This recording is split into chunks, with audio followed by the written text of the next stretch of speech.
လောကကြီးမှာရှင်သန်နေထိုင်ရင်တခါတလေကြာရင်ကျွန်တော်တို့အားလုံးဟာအမောင်တို့ထဲမှာပိတ်မိနေတယ်လို့ခံစားရတတ်ပါတယ်အလို့ပကိုင်းအစင်မပြေတာ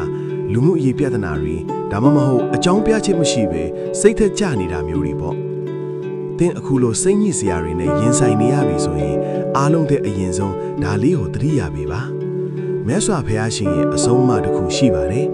အဲ့ဒါကတော့အနိစ္စဆိုတဲ့ဖြစ်ချင်းနဲ့ပြက်ချင်းသဘောတရားပါပဲ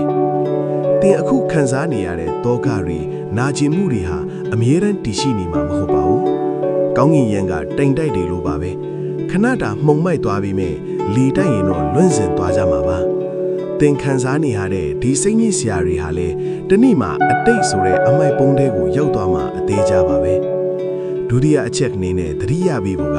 လက်ရှိအချိန်မှာ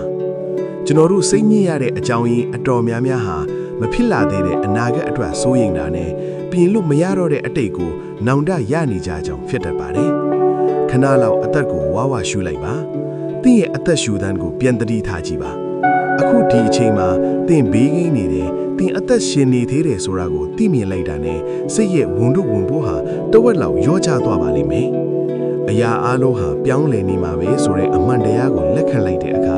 သင်နှလုံးသားထဲမှာအေးချမ်းမှုအလင်းသားလေးစပြီးပွင့်လာပါလိမ့်မယ်။စိတ်ညစ်စရာတွေဟာသင်ကိုဖျက်ဆီးဖို့လာတာမဟုတ်ပါဘူး။သင်ကိုပိုပြီးရင့်ကျက်လာအောင်သင်ခန်းစာပေးဖို့လာတာပါ။ဒါကြောင့်စိတ်ညစ်လာတဲ့အခါတိုင်းကိုပြန်ပြောပါ။ဒါဟာလည်းခဏပါပဲ။တနေ့တော့ကုံဆုံးသွားမှာပါလို့